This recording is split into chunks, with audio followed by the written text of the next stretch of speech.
ಚಾಲುಕ್ಯ ಉತ್ಸವದ 2026 ರಥೋತ್ಸವ ಹುನಗುಂದ ಮತಕ್ಷೇತ್ರದ ಇಳಕಲ್ ನಗರಕ್ಕೆ ಆಗಮಿಸಿದ್ದು, ನಗರದ ಬಸವೇಶ್ವರ ವೃತ್ತದಲ್ಲಿ ಹುನಗುಂದ ಮತಕ್ಷೇತ್ರದ ಶಾಸಕರು ಶ್ರೀ ವಿಜಯಾನಂದ ಎಸ್ ಕಾಶ್ಯಪ್ಪನವರ್ ಚಾಲುಕ್ಯ ಉತ್ಸವ ರಥೋತ್ಸವಕ್ಕೆ ಪೂಜೆ ಮಾಡಿ ಮಾಲಾರ್ಪಣೆ ಮಾಡಿ ರಥೋತ್ಸವಕ್ಕೆ ಚಾಲನೆ ನೀಡಿದರು.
ಈ ಸಂದರ್ಭದಲ್ಲಿ ಇಳಕಲ್ ಹುನಗುಂದ ಅವಳಿ ತಾಲೂಕಿನ ಅಧಿಕಾರಿಗಳು, ವಿದ್ಯಾರ್ಥಿಗಳು, ಶಿಕ್ಷಕಿಯರು, ಕಾಂಗ್ರೆಸ್ ಪಕ್ಷದ ಮುಖಂಡರು ಉಪಸ್ಥಿತರಿದ್ದರು.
ಇದೇ ವೇಳೆ ಚಾಲುಕ್ಯ ಉತ್ಸವ ರಥೋತ್ಸವಕ್ಕೆ ಚಾಲನೆ ನೀಡಿ ಮಾಧ್ಯಮದವರ ಜೊತೆ ಮಾತನಾಡಿದರು.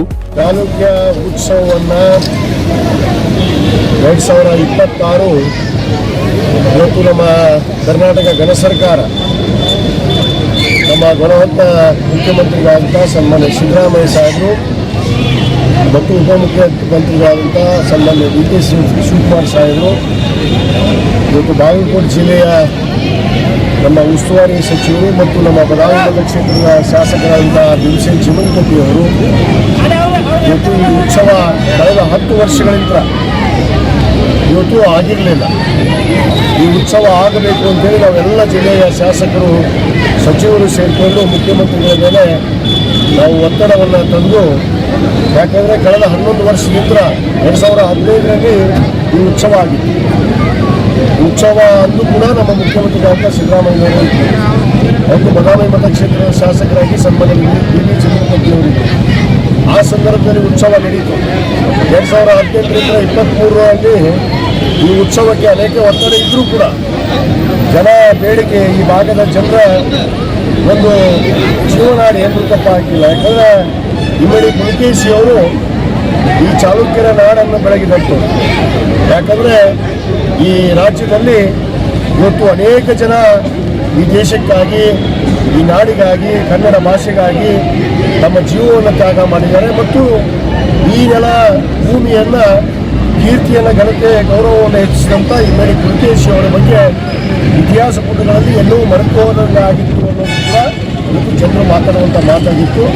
ನಮ್ಮ ಮಾನ್ಯ ಮುಖ್ಯಮಂತ್ರಿಗಳು ಇವತ್ತು ಈ ಉತ್ಸವಕ್ಕೆ ಇವತ್ತು ಬಜೆಟ್ನಲ್ಲೇ ಅನುದಾನವನ್ನು ಘೋಷಣೆ ಮಾಡಿ ಈ ಉತ್ಸವ 2026ಕ್ಕೆ ನಡೀಬೇಕು ಅಂತೇಳಿ ಇವತ್ತು ಅವರ ಒಂದು ಅಮೃತ ಹಸ್ತದಿಂದ ಈ ಬದಾಮಿಯಲ್ಲಿ ಮೊನ್ನೆ ದಿವಸ ಈ ಕಾರ್ಯಕ್ರಮಕ್ಕೆ ಚಾಲನೆಯನ್ನು ನೀಡಿ ನಮ್ಮ ಇಲಾಖೆಯ ಕನ್ನಡ ಮತ್ತು ಸಂಸ್ಕೃತಿ ಇಲಾಖೆಯ ಸಚಿವರಾದಂಥ ಶಿವರಾಜ್ ತಂಗಡಿಯವರಾಗಿರ್ಬೋದು ಮತ್ತು ನಮ್ಮ ನಗರಾಭಿವೃದ್ಧಿ ಸಚಿವರಾದಂಥ ಸುರೇಶ್ ಬೈರತಿಯವರಾಗಿರ್ಬೋದು ಮತ್ತು ಅನೇಕ ಜನ ನಮ್ಮ ಜಿಲ್ಲಾ ಉಸ್ತುವಾರಿ ಆದಿಯಾಗಿ ನಮ್ಮ ಭೀಮಸೇನ್ ಚಿಮ್ಮನಕಟ್ಟಿಯವರ ಆದಿಯಾಗಿ ನಾನು ಕೂಡ ಆ ಕಾರ್ಯಕ್ರಮದಲ್ಲಿ ಭಾಗವಹಿಸಿ ಇವತ್ತು ಅತ್ಯಂತ ಅದ್ಧೂರಿಯಾಗಿ ಈ ಚಾಲುಕ್ಯ ಉತ್ಸವವನ್ನು ಇವತ್ತು ಮಾಡುವಂಥದ್ದು ಇವತ್ತು ಚಾಲನೆಯನ್ನು ನೀಡಿದ್ದಾರೆ.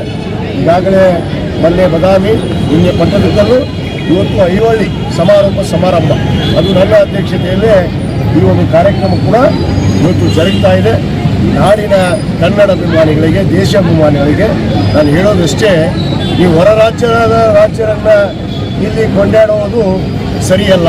ನಮ್ಮ ರಾಜ್ಯದಲ್ಲೇ ಅನೇಕ ಇವತ್ತು ವೀರ ಏನು ದಕ್ಷಿಣ ಪಥೇಶ್ವರ ಅನಿಸಿಕೊಂಡಿರುವಂಥ ಇಮ್ಮಡಿ ಪುಲಕೇಶ ಬಹುತೇಕ ಇತಿಹಾಸ ಪುಟಗಳಲ್ಲಿ ಹರ್ಷವರ್ಧನ ಅಂತ ಒಬ್ಬ ಸೈನ್ಯವನ್ನು ಹೊಂದಿರುವಂಥ ಒಬ್ಬ ಧೀರ ಶೂರ ಅನ್ನುವ ರಾಜ ಏನು ಉತ್ತರ ಭಾರತದಲ್ಲಿದ್ದು ಆ ಉತ್ತರ ಭಾರತವರೆಗೆ ಹೋಗಿ ಅವರನ್ನು ಕೂಡ ಹಿಮ್ಮಡಿಸಿ ಇವತ್ತು ಅಫ್ಘಾನಿಸ್ತಾನದವರೆಗೂ ಇವತ್ತು ಹೋದಂಥ ಕೀರ್ತಿ ಇವತ್ತು ಈ ನಾಡಿನಲ್ಲಿ ಯಾರಿಗಾದ್ರೂ ಅದು ಇಮ್ಮಡಿ ಪುಲಕೇಶಿ ಅವರಿಗಿದೆ.